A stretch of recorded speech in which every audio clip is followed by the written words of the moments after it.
7 habits of emotionally strong women in joint family. मैं अपने ससुराल पहुंच गई हूं और बैकग्राउंड देख करके मेरे जो पुराने व्यूअर्स हैं वो समझ ही गए होंगे कि ये मेरा घर नहीं है। हमारे यहाँ एक बहुत बड़ा संस्कार होता है जिसे जनेऊ संस्कार कहते हैं। मेरे बेटे तनिष्क का जनेऊ संस्कार करने के लिए मैं ससुराल आई हुई हूँ, क्योंकि तनिष्क के दादाजी की ये बहुत बड़ी इच्छा थी कि उसका उपनयन संस्कार घर से ही हो। सुबह 4 बजे तक हम मुजफ्फरपुर पहुंच चुके थे और उसके बाद की ये क्लिप थी। कपड़े बहुत हो गए थे तो बस मैं अपने कपड़े धोने जा रही हूँ और कपड़े धोते धोते आगे की टॉपिक पर भी हम चलेंगे। एक दो वीडियो के बाद अपना पूरा ससुराल टूर भी आप लोगों के साथ शेयर करूँगी। मेरी बहुत सी ऑडियंस जॉइंट फैमिली में रहती हैं और बहुत तरीके की चीज़ें फेस करती हैं। मेरी ऑडियंस ने जॉइंट फैमिली से रिलेटेड कई सवाल मुझसे पूछे हैं, जैसे कि जॉइंट फैमिली में खुश कैसे रहें, जॉइंट फैमिली में इमोशनली स्ट्रॉन्ग कैसे रहें। अपनी टॉपिक पर आगे बढ़ने से पहले अपनी नए व्यूअर्स को अपने बारे में बताना चाहती हूँ। 2005 में मेरी शादी हुई थी और 2012 19 दिसंबर को मैं अपने हस्बैंड के साथ रहने चली गई थी। तो उसके पहले मैं जॉइंट फैमिली में ही रहती थी। सबसे पहला पॉइंट, चाहे आप जॉइंट फैमिली में रहें, न्यूक्लियर फैमिली में रहें, देश में रहे या विदेश में रहे, पूरी की पूरी दुनिया आपको केवल और केवल उसी नज़र से देखती है जिस नज़र से आप खुद को देखती हैं। अगर आप खुद को कम मानती हैं तो पूरी की पूरी दुनिया आपको कम ही मानेगी, उसी नज़र से देखेंगी। काम तो आपको हर जगह करना पड़ेगा, चाहे न्यूक्लियर फैमिली हो, जॉइंट फैमिली हो, घर के काम, बच्चों की देखभाल, साफ़ सफाई, ये जो जिम्मेदारियां हैं वो हर घर में हैं। लेकिन सवाल वहाँ उठता है कि इतनी मेहनत करने के बाद भी क्या आप खुद को सम्मान दे पाती हैं? किसी के कहने का इंतज़ार मत कीजिए कि कोई कहेगा तभी मुझे लगेगा कि मैंने ये काम किया है या मैं किसी काबिल हूँ। अपने आप पर, अपने काम पर गर्व महसूस करना सीखिए। घर के काम है, इसमें भी मेहनत लगती है। प्राउडली कहिए कि हाँ, मेरे अंदर इतनी शक्ति है कि मैं इन सारे कामों को मैनेज कर पाती हूँ। आसान नहीं होता है घर के कामों को मैनेज कर पाना। पहले मैं अपने कामों को रिस्पेक्ट नहीं देती थी। गलती कहीं किसी और की नहीं थी, मेरे सोचने और समझने के तरीके में था। आज प्राउडली कहती हूँ, मैं बहुत एनर्जेटिक हूँ, मैं बहुत काम करती हूँ, मैं खुद को रिस्पेक्ट देती हूँ। आपकी जो खुद के लिए सोच होती है, आप खुद के बारे में कैसा फील करती हैं, कितनी स्ट्रॉन्ग खुद को फील करती हैं, ये सारी चीज़ें आपकी बॉडी लैंग्वेज में दिखती हैं। जो औरत खुद को प्यार देती है, खुद का सम्मान करती है, उसकी ऑरा बहुत स्ट्रॉन्ग होती है। सुनने में ये बहुत छोटी छोटी सी चीज़ें होती हैं, लेकिन यही चीज़ें एक दिन कम्प्लीटली हमें बदल देती हैं। तो सबसे पहली बात यही है कि आप खुद को जिस नज़र से देखेंगी, पूरी दुनिया आपको उसी नज़र से देखेगी। सिंपल सी बात है कि अपने काम को और अपने आप को रिस्पेक्ट देना सीखिए। कपड़े धुल चुके हैं, बालकनी काफ़ी बड़ी है तो सारे कपड़े मैं वहीं पे डालने वाली हूँ। छत पर काफ़ी धूप है।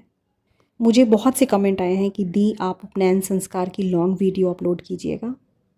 मेरी पूरी कोशिश रहेगी, लेकिन मेरे लिए यहाँ पे वीडियो शूट करना थोड़ा मुश्किल हो जाता है। बस कपड़े धोने के बाद जो थोड़े बहुत काम थे उसे मैंने ख़त्म किए और अब मैं पूजा करने जा रही हूँ। मेरे ससुराल में हाउस हेल्पर है तो बाकी काम वो कर देती हैं, झाड़ू, पोछा, बर्तन, इस तरीके के जो छोटे मोटे काम हैं वो पहले ही कंप्लीट करके जा चुकी हैं। यहाँ भी मैं सुबह सुबह ही उठ जाती हूँ और मेरी एक रूटीन फिक्स रहती है, उसी के अकॉर्डिंग मेरे सारे काम होते रहते हैं। ये सामने पूजा रूम है। कुछ कॉटन सूट मैंने डेली यूज़ के लिए सूरत से लिए थे। 600 या 700 में ये सारे सूट मुझे पड़े थे। स्पेशली मैंने ससुराल में पहनने के लिए लिए थे क्योंकि गर्मी बहुत है, तो आज फर्स्ट डे इस सूट को पहनने जा रही हूँ। बैकग्राउंड में मेरे घर के काम चलते रहेंगे क्योंकि हम जहाँ भी हैं रिस्पॉन्सिबिलिटीज़ तो हमारे साथ है ही। लेकिन इसके साथ ही हम चलते हैं अपनी टॉपिक पर और नेक्स्ट पॉइंट है, स्ट्रॉन्ग वुमेन खुद की पहचान बनाए रखती है। मुझे पता है और ऐसा होता भी है कि जब हम माँ के घर रहते हैं, शादी से पहले हमारी एक अलग पर्सनालिटी होती है। किसी को घूमना पसंद होता है, किसी को पढ़ना पसंद होता है, किसी को लोगों से बातें करना, लोगों के साथ मिलना जुलना पसंद होता है, किसी को अच्छे से तैयार होकर के रहना पसंद होता है। लेकिन जैसे ही हमारी शादी होती है, ख़ास करके जॉइंट फैमिली में, जहाँ पर हम अपने सपनों को, अपनी पहचान को और खुद को भूलने लगते हैं। मेरी ये जो बातें हैं, मैं हर एक फैमिली के बारे में नहीं कह रही हूँ, लेकिन पर्टिकुलर कुछ ऐसी फैमिलीज़ हैं जहाँ पर हम अपनी पहचान, अपनी पसंद, अपने सपने सब कुछ भूल जाते हैं। किसी और के लिए नहीं, खुद के लिए आप क्या थी, आप क्या बनना चाहती थी, आपको क्या पसंद है। अपने उन सपनों के बारे में सोचना शुरू कीजिए, उम्र चाहे कितनी भी हो। उन सपनों को फिर से जीना शुरू कीजिए। अब बहुत से लोगों के कमेंट आएंगे कि अब तो बहुत देर हो चुकी है। सोशल मीडिया का ज़माना है, जा कर के गूगल पर सर्च कीजिए कि बहुत से ऐसे लोग हैं जिन्होंने अपनी 60s में, 70s में अपने सपनों को जीना शुरू किया। मैंने तो खुद 40 प्लस में अपने करियर की शुरुआत की। जो चीज़ें बहुत पीछे छूट गई थी उनको फिर से जीना शुरू किया। जावेद अख्तर की बहुत खूबसूरत लाइन है जिसे न जाने मैंने अपनी कितनी वीडियो में दोहराया होगा। क्यों डरे कि क्या होगा, कुछ ना होगा तो तजुर्बा होगा। मेरी बहुत सी ऑडियंस है जिन्होंने अपने सपनों को पूरा करने के लिए छोटी छोटी सी शुरुआत कर दी है। सक्सेस मिले या ना मिले, उन्होंने कम से कम अपने लिए एक स्टेप तो उठाया है ना। मेरी एक सब्सक्राइबर है और अब तो मुझे इंस्टाग्राम पर उनसे बहुत अच्छी दोस्ती हो चुकी है। 92 केजी उनका वज़न था और आज वो 75 पर आ चुकी है। अपनी फ़िटनेस जर्नी की बहुत छोटी शुरुआत उन्होंने की थी। पहला कदम, सिर्फ़ और सिर्फ पहला कदम उठाने की ज़रूरत होती है। और यहाँ पर मेरा किचन है, आलू गोभी की सब्ज़ी बन रही है। पहले मेरे किचन में बहुत लाइट हुआ करता था, लेकिन अब इसके ठीक पीछे वाली बिल्डिंग बन गई है तो लाइट की थोड़ी सी प्रॉब्लम हो गई है। जो मजबूत होते हैं, जो स्ट्रॉन्ग होते हैं, वो अकेले आगे बढ़ना जानते हैं। जितनी भी स्ट्रॉन्ग वुमेन है, जो मेंटली स्ट्रॉन्ग है, उनके इरादे मजबूत होते हैं और वो अकेले चलना जानती हैं। तनिष्क को मैंने बुलाया है बॉटल में पानी डालने के लिए। पहले तो मना कर रहा था, लेकिन जैसे ही कैमरे की तरफ उसने देखा, जल्दी जल्दी मेरी हेल्प करने लगा। कहीं भी पहुंचने के लिए पहला कदम तो आपको रखना ही पड़ेगा। और ये 100% सच है कि जब आप अपना पहला कदम रखेंगी तो बहुत से लोग आपका टांग भी खींचेंगे, आपको पीछे की ओर भी धक्का देंगे, लेकिन स्ट्रांगली खुद पर फोकस करना है। जब मैंने अपनी यूट्यूब करियर की शुरुआत की थी, मेरी भी लेग पुलिंग होती थी और बहुत से लोग कुछ ना कुछ कहते ही थे। लेकिन आज वही लोग मुझसे यूट्यूब के बारे में पूछते हैं कि यूट्यूब पर अपनी वीडियोस कैसे बनाई जाए, यूट्यूब के थ्रू अर्निंग कैसे की जाए। दुनिया के जितने भी सक्सेसफुल लोग हैं, चाहे वो मर्द हो या औरत, इस बात को जानते हैं कि चलना तो फ़िलहाल मुझे अकेले ही पड़ेगा। जो लोग सच में मेंटली स्ट्रांग होते हैं, चाहे वो जॉइंट फैमिली में रहें, चाहे दुनिया के किसी भी कोने में रहें, अपनी परिस्थितियों को, लोगों को बदलने में अपना समय नहीं बर्बाद करते, बल्कि अपनी सारी एनर्जी खुद को बदलने में, खुद को मजबूत बनाने में, खुद के लिए क्या कर सकते हैं इसमें लगाती हैं। हर परिवार परफेक्ट नहीं होता और हर किसी के जीवन में कुछ ना कुछ चुनौतियाँ होती ही हैं, लेकिन जो सच में स्ट्रॉन्ग वुमेन होती हैं वो इन शिकायतों को छोड़कर, जो चीज़ें नहीं बदल सकती हैं उसके बारे में सोचना बंद करके क्या बदला जा सकता है, अपनी सारी एनर्जी, अपना सारा फोकस वहाँ लगाती हैं। एक बहुत इम्पॉर्टेंट पॉइंट है जिसे मैंने बहुत देर से सीखा, लेकिन सीखा। जो स्ट्रॉन्ग वुमेन होती हैं वो कम बोलती हैं, लेकिन ज़रूरी बात कहती ज़रूर हैं। हमेशा चुप रहना या किसी बात पर बहुत अधिक बोलना, दोनों चीज़ें काम नहीं करेंगी। एक शब्द है बैलेंस, जिसे मैंने अपनी लाइफ में उतारा है। कम बोलती हूँ, अपनी रिस्पेक्ट करना जानती हूँ और जो चीज़ें सही हैं वहाँ पर अपने पॉइंट को रखना जानती हूँ।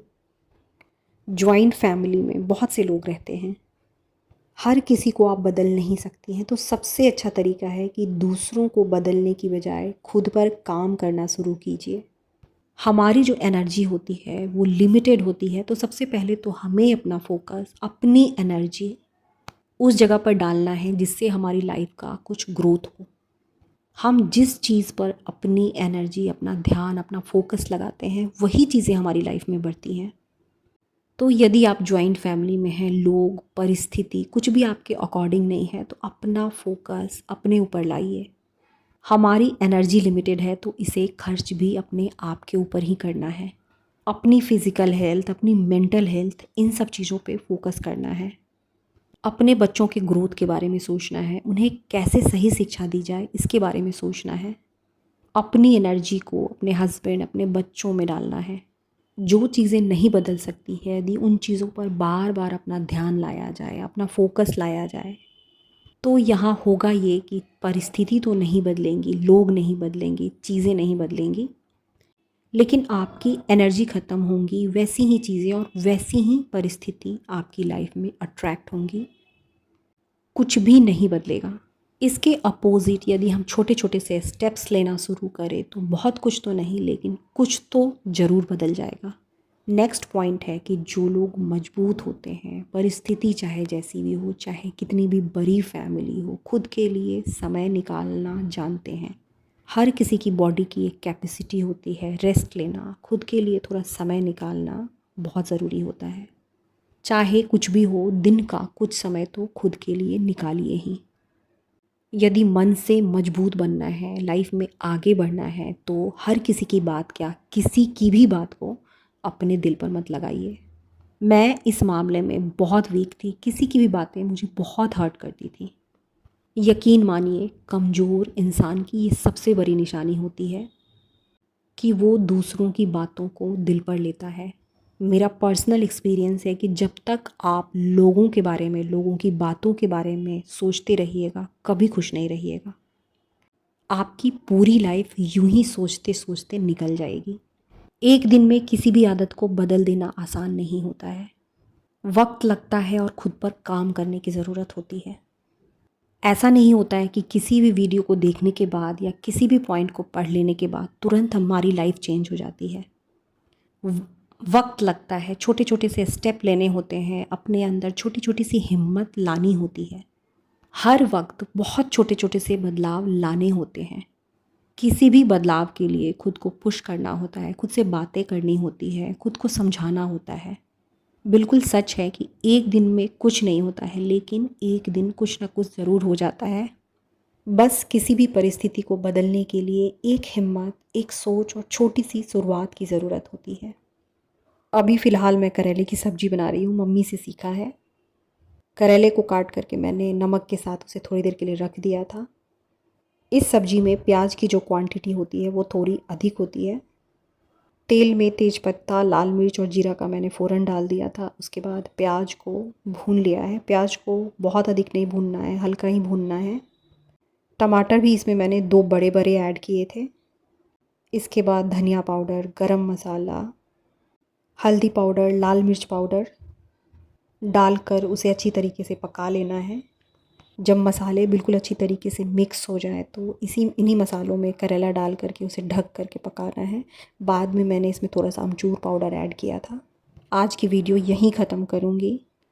मुझे नहीं पता आज की वीडियो कैसी बनी है, एक बार आप कमेंट में ज़रूर बताइएगा। जाते जाते आप सबको एक बार फिर से श्वेता का प्यार भरा नमस्कार। फिर मिलती हूँ आप सबसे अपनी अगली वीडियो में।